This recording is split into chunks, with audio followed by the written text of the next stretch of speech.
Victoria Coates, national security expert, joins me now. What should President Trump's response be to the ISIS killings in Syria? What should he do? Well, I think, Stuart, what you're going to see is a return to his policy in the first term, which was that he wasn't going to try to contain ISIS or manage ISIS. He's going to defeat ISIS. And I remember very early on in 2017, he went to the tank, he went to the Pentagon, and he charged the generals who were leading in Syria with defeating ISIS. And eventually that was the outcome we got to. And bear in mind, General Dan Kane, who's his hand-picked chairman of the Joint Chiefs of Staff, was one of those generals leading in Syria. There's not much General Kane doesn't know about ISIS. There's not much he doesn't know about Syria. So my guess is he's going to lead this, and he's going to have another victory.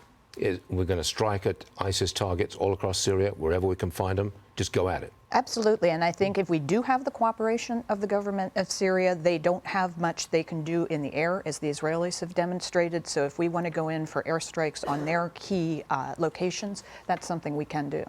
Talks between the U.S. and Ukrainian officials will resume in Berlin, Germany, later on today. Victoria, Ukraine is offering to drop its demand to join NATO. That seems like a big concession from Ukraine to me. It is, but in many ways it's a symbolic concession, Stuart, because there's a reason Ukraine wasn't in NATO in January of 22 before the tanks rolled in. They do not meet many of the criterion for membership, primarily in areas like corruption. And so there is a long process that would have to take place. And NATO membership can never be a messaging device. It's a very serious commitment on the part of the American people to the security of the country in question. Now, that said, Ukraine has demonstrated themselves over the last now almost 4 years enormously capable. They have developed their domestic industrial defense base. They are desirable at some point down the road. I'm not going to give Putin a veto over who can and can't join NATO, but there are reasons, as I said, they weren't in before. Those reasons are still valid today. U.S. and Ukraine say also they're targeting a 1,000-vessel dark fleet directed by Russia to smuggle sanctioned oil.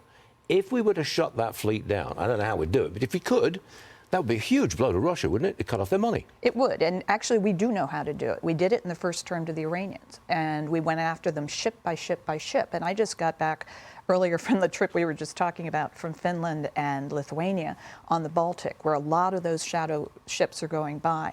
And they said they were very eager to copy the maximum pressure campaign against Iran that was so successful. We took Iran down to under 200,000 barrels a day. That's when they start to starve.